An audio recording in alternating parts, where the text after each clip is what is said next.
जय हिंद दोस्तों। तो आज हम सॉल्व करने वाले हैं इस बायो सेवर्ट के नियम को। ये बहुत ज़्यादा इम्पोर्टेंट नियम है जो कि हर एक साल एग्ज़ाम में पूछा जाता है। तो ये देखिए, सन 1820 ईस्वी में बायो और सेवर्ट अलग अलग नाम है। ये दोनों नाम तो देखो कैसे हैं, बायो और सेवर्ट नाम के दो वैज्ञानिकों ने अलग अलग आकृति के चालक तारों यानी कि चालक तार ऐसे होते हैं ना, तो ऐसे में इनने धारा प्रभावित करके चुंबकीय क्षेत्र का गहन अध्ययन किया। मतलब वो वो कहते हैं ना, डीप स्टडी कर ली इन्होंने यहाँ पे तार में धारा प्रभावित करने के बाद, ठीक है। और बताया कि धारावाही चालक तार के कारण उत्पन्न चुंबकीय क्षेत्र निम्नलिखित कारकों पर निर्भर करता है। क्या बताया? निम्नलिखित कारकों पर निर्भर करता है। ये जो इसमें धारा प्रभावित कर दी ना, तो उसमें जो चुंबकीय क्षेत्र है निम्नलिखित बातों पर निर्भर करता है, जो कि मैं अब आपको बताऊंगा, ठीक है। तो अगर तुम इस टेक्सचर समझना चाह रहे हो तो पहले इधर देखिए। ये आपका एक चालक तार है जिसमें आपकी आई जो धारा बह रही है, ठीक है। तो आपको ये इसमें धारा बह रही है आई, और जो इसकी लंबाई है तार की वो है डी एल यानी कि अल्पांश लंबाई, ठीक है। इधर की साइड आप देखिए, यहाँ पर हमने बिंदु पी माना है और एक इधर की साइड पे पी माना है, मतलब दोनों पी मान ले हैं।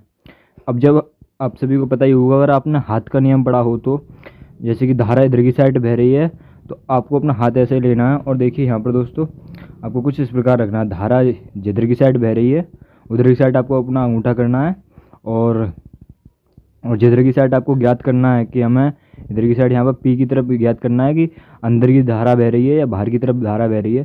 तो यहाँ पर हमें 9 रखना है, और ये यानी कि हमारा जो हाथ है अंदर की ओर जा रहा है, तो यहाँ पर हम क्रॉस का निशान लगा देते हैं, ठीक है दोस्तों। क्रॉस का निशान यहाँ पर लगा दिया, क्योंकि धारा इसमें इधर की साइड बह रही है, हमारा हाथ जो है नीचे की साइड जा रहा है, तो इसमें क्रॉस का निशान लगाएंगे।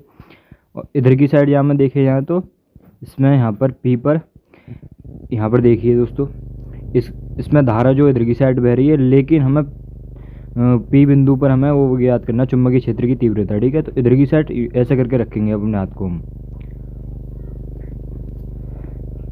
इधर की साइड जैसे इधर की साइड 9 करके रखेंगे, तो हमें पता चलेगा कि हमारा जो हाथ है ऊपर की ओर आ रहा है, तो यानी कि हम एक डॉट वाला चिन्ह लगाएंगे कुछ इस प्रकार से, ठीक है। हमारे वैद्युत क्षेत्र की तीव्रता बाहर की ओर होगी इसमें, ओके। तो अब इसका हम, और देखिए दोस्तों, देखिए अल्पांश लंबाई जो है, यहाँ से अल्पांश लंबाई का जो तार जा रहा है यहाँ से और यहाँ पी बिंदु तक की दूरी जो है हमने वो थीटा में मान ली यहाँ तक। मतलब ये यहाँ से अल्पांश लंबाई से पी से की दूरी, अल्पांश लंबाई से पी तक की दूरी जो है हमने आर मान ली है, ठीक है दोस्तों। इन दोनों के बीच जो कोण बनना है वो हमने थीटा कोण मान लिया, जिसको हम आगे जाकर साइन थीटा मानेंगे, ठीक है। तो सबसे पहले हमारा नियम बनता है कि वैद्युत क्षेत्र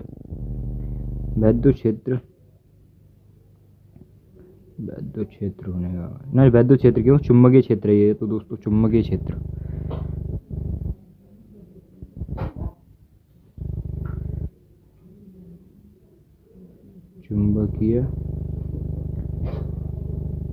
चुंबकीय क्षेत्र यानी कि डीबी, ठीक है दोस्तों। चुंबकीय क्षेत्र ये हमारा ये पहला बन रहा है, हम ऐसे करके लिख लेते हैं।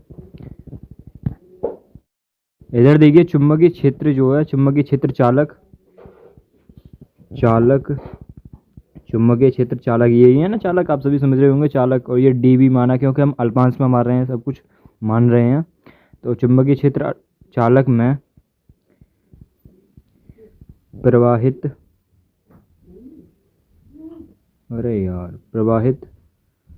धारा, एक सेकेंड, प्रवाहित धारा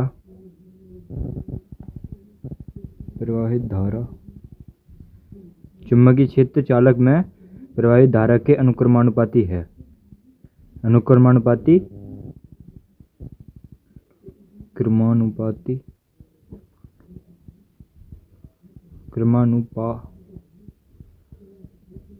होता है। आप सोच रहे होंगे क्या बोल दिया इसने, चुंबकीय क्षेत्र चालक में प्रवाहित धारा के अनुक्रमानुपाती होता है, यानी कि चुंबकीय क्षेत्र यानी कि ये रहा आपका डीबी, जो कि है धारा के अनुक्रमानुपाती। बस हमने ये बोला था, ठीक है। तो आपका ये पहला हो गया समीकरण, आप ऐसे बोल सकते हो। सेकंड में आता है आपका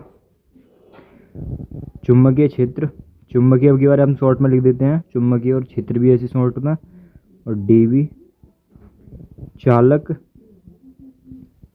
चुंबकीय क्षेत्र चालक में अब हम लेते हैं डीएल। डीएल लंबाई के,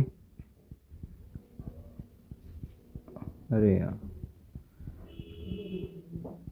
अनुक्रमानुपाती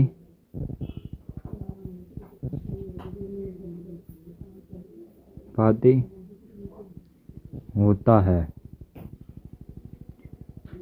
ठीक है, जैसे कि देखिए यहाँ पर डी वी अनुक्रमानुपाती किसके, हमने क्या बोला है, डीएल लंबाई, ये जो है ना तार की लंबाई, इसके अनुक्रमानुपाती होता है, यानी कि डीएल लंबाई के। ठीक है, उसके बाद आते हैं हम तीसरे पे, जो नियम इसका कहता है चुंबकीय क्षेत्र डी वी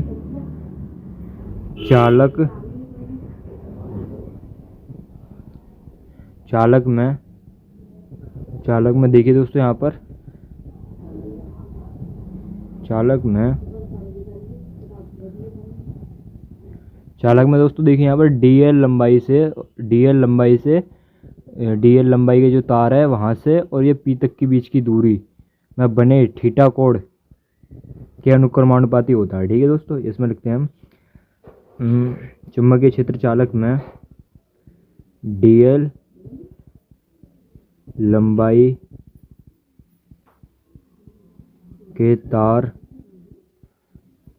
से पी बिंदु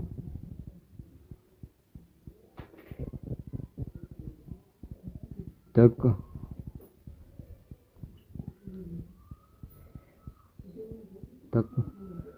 मिलाने वाली रेखा के ज्या कोण या कोण ज्या ऐसे बोल सकते हैं, थीटा के अनुक्रमानुपाती होता है। अनुपाती होता है। ठीक है, तो हम इसमें कुछ इस प्रकार बोल सकते हैं, डीवी जो है अनुक्रमानुपाती होता है साइन थीटा के। ठीक है, ये आपका हो जाता है तीसरा नियम। और इसका अब लास्ट रह जाता नियम एक और, इधर की साइड देखिए, वही है चुंबकीय क्षेत्र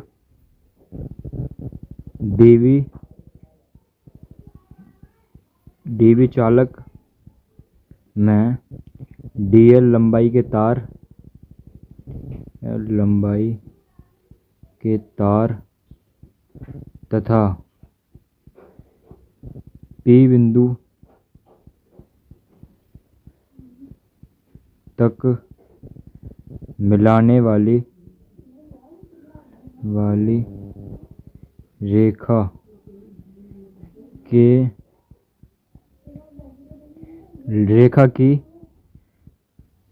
चुंबकीय क्षेत्र चालक में डीएल लंबाई के तार पी बिंदु तक मिलने वाली रेखा की लंबाई नहीं दूरी दोस्तों, की दूरी के अनुक्रमानुपाती होता है।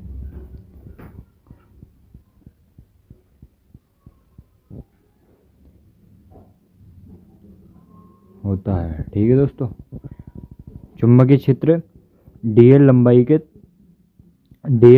तार और तथा पी बिंदु तक के मिलाने वाली रेखा। देखिए दोस्तों, यहाँ पर डीएल लंबाई का ये रहा आपका तार और यहाँ पर पी बिंदु तक जो मिला रही है रेखा, उसकी जो दूरी है वो आर हमने मानी है और उसके अनुक्रमानुपाती होता है हमारा चुंबकीय क्षेत्र। तो यहाँ पर देखिएगा चुंबकीय क्षेत्र जो है 1/, अनुक्रमानुपाती नहीं है, सॉरी दोस्तों, व्युत्क्रमानुपाती, ये गलती होगी यहाँ से,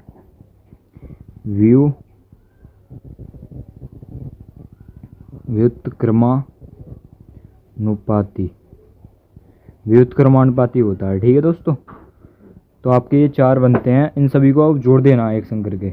ये आपका अनुक्रमानुपाती होता है लंबाई, ये बहने वाली धारा के अनुक्रमानुपाती, इसमें डीएल लंबाई यानी कि इसकी लंबाई के अनुक्रमानुपाती, उसके बाद इसमें साइन थीटा, इन दोनों के बीच जो थीटा बन रहा है डी एल लंबाई तथा इससे पी बिंदु तक मिलने वाली रेखा के बीच जो कोण बन रहा है उसके अनुक्रमानुपाती। और लास्ट में जो आपका लास्ट में तो ये बता देता हूँ, लास्ट में यहाँ से देखिए दोस्तों डी एल लंबाई तथा यहाँ पर पी बिंदु के जो आर दूरी जो जा रही है ना, दूरी जो जा रही है इसके व्युत्क्रमानुपाती होता है। ठीक है, डी वी, ये रहा डी वी हमारा, और ये इसके व्युत्क्रमानुपाती होता है दूरी के।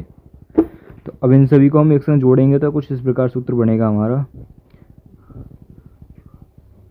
I D L sine theta.